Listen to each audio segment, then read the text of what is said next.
welcome to Let's Play Need for Speed 3 Hot Pursuit, episode 13, and we're finally, after pretty much a 4-week delay of having to wait and see how long it would be before I would actually manage to get to do this again, we are finally going to do this shit again. As of which, I now have a new PlayStation 3, because, well, my old one overheated and decided it did not want to play video games anymore. And, officially, let's now get through this. So, you may remember last time, as of which, well, you probably don't, because it's basically been 4 weeks since I last uploaded a video, but you may remember previously, we did of course win the beginner knockout competition, and of course I used the Jag, and now it's going to be time for us to move onwards to the expert difficulty. And of course we are doing tournament mode before we do knockout mode, because, well, I want to get the mainstream content out of the way first. So let's do that, and of course let's now get through the track info after my 2-minute rant about why exactly I've been waiting this long to get back into playing this game.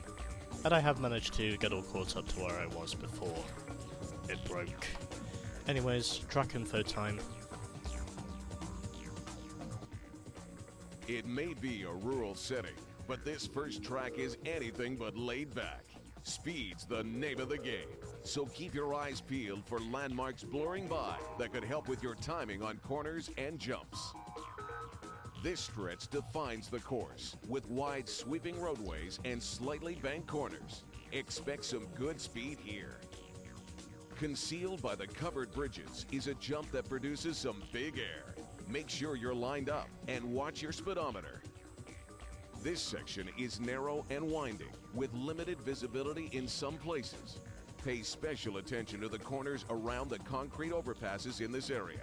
Too high a speed could cause a dramatic crash. Lined with lampposts, the main street of town obscures a sudden 90-degree turn. Take it tight and fast, sliding your back end through the turn to achieve success. So yeah, anyways, I like how with the narrator we essentially get some useful information about the track itself before we get down to driving on it, and we can actually, you know, learn our way through the course as we go along. So anyways, let's go to hometown, and because I know it's going to be the expert difficulty, there's only really one car I can use, and that car of course is the Jag. And well, I'm gonna try and see if I can make this a bit more variety based, because, well, I think for each of these races I'm gonna drive in a different colour, since we have 7 colours available to us, because we have green, orange, silver, purple, yellow, red and blue. Even though I probably will have to use another colour twice, because, well, there's only 7 colours here.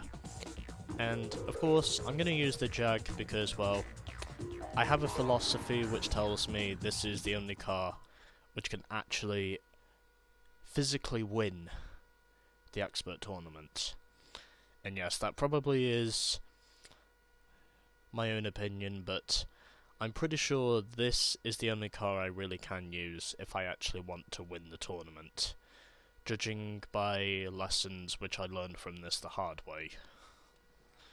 Tragically.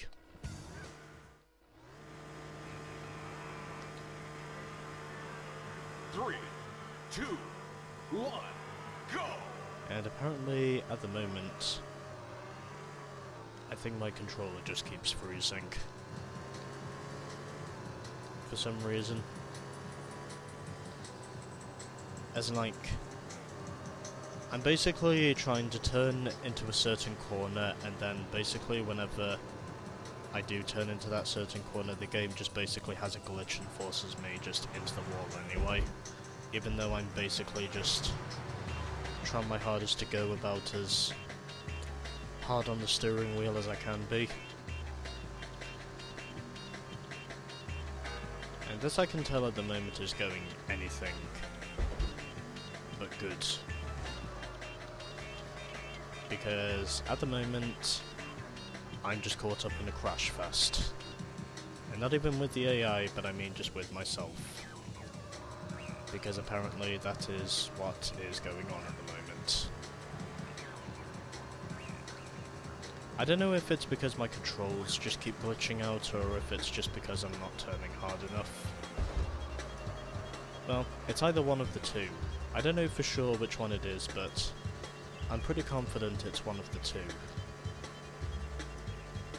Which is causing these delusional dilemmas to me.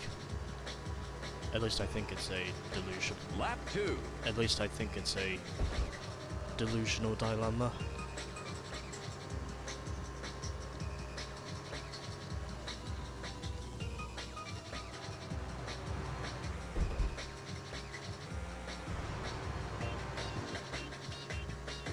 Yeah, 7.5 seconds. Something tells me this is going to take a while before I can manage to get up into the top 3. I really do need to limit the mistakes if I'm going to get there, because this is expert mode and I really cannot afford to bottle this too much at the present time. Although, at the very least I can say I am catching up to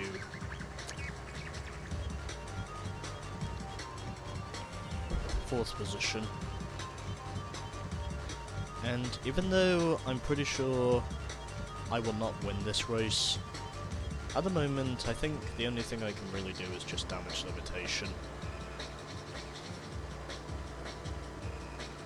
You beat the lap record. Lap 3. Yeah, you're probably going to see a lot of that as we go along. Myself just basically annihilating the lap records, considering that's more or less what I did with this thing in the catch-up sessions with the beginner knockout section. Although luckily enough I do still have ambition towards including notoriety into the things I do. You know, just to give myself a bit more of a publicity image. And that definitely looks like a glitch there. And I just swerved my way up into third position. So I think it's fair to say I'm definitely in the top 3 now, considering it's nearly taken me 3 full laps to do so. And oddly enough at the moment, this run is actually going pretty well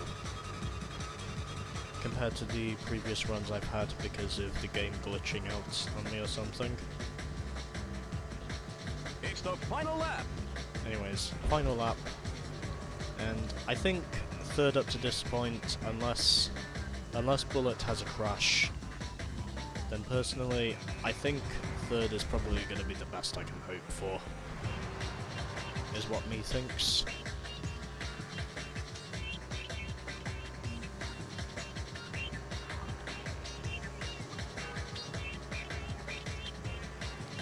As long as I don't go all, as long as I'm not going to be all fucky-wucky with the opponents that are behind me.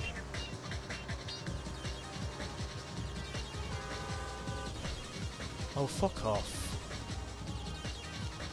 Okay, that was clearly intentional, judging by what I saw behind me.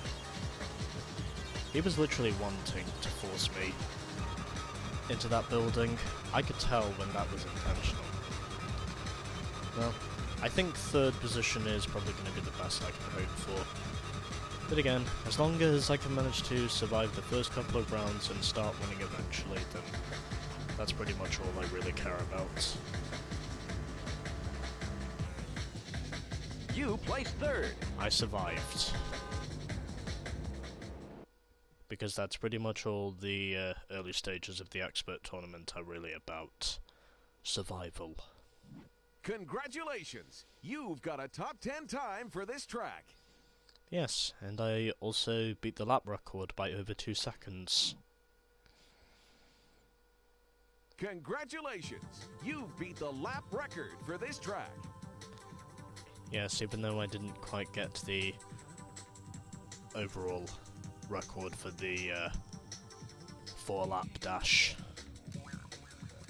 My top speed in the end of that, 193 miles an hour, average lap speed of 118.6, forward direction, and obviously it was a tournament race.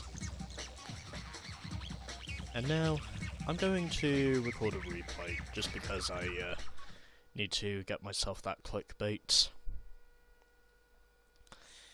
I know this might be a longer video compared to what you're normally used to seeing, but obviously, I'm just doing this simply because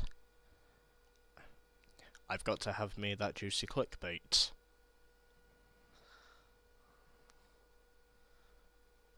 To make these thumbnail shots look more 3, 2, representable than they 1, realistically are. go!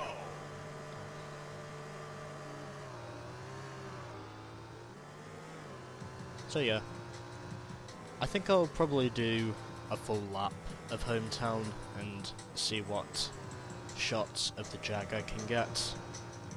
Hopefully I'll be able to get a reasonable shot somewhere. But again, obviously I just want to be sure, in knowing that I have all the correct shots I'm looking for.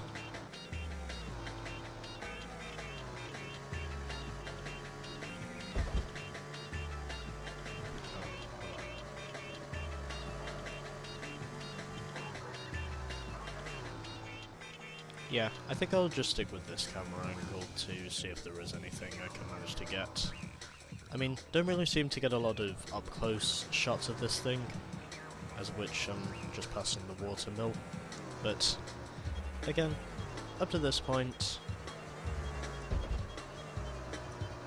I'm basically fine with starting the tournament off in third position as long as I can eventually manage to win the tournament in the end, after having some early struggles.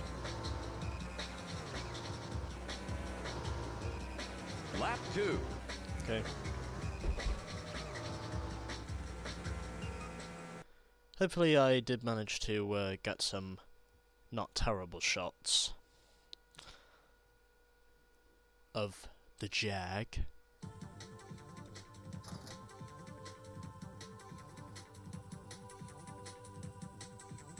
And there we go. We have made it through to round 2 of the Expert Tournament, which we shall be doing next time. Stay tuned for more NFS 3.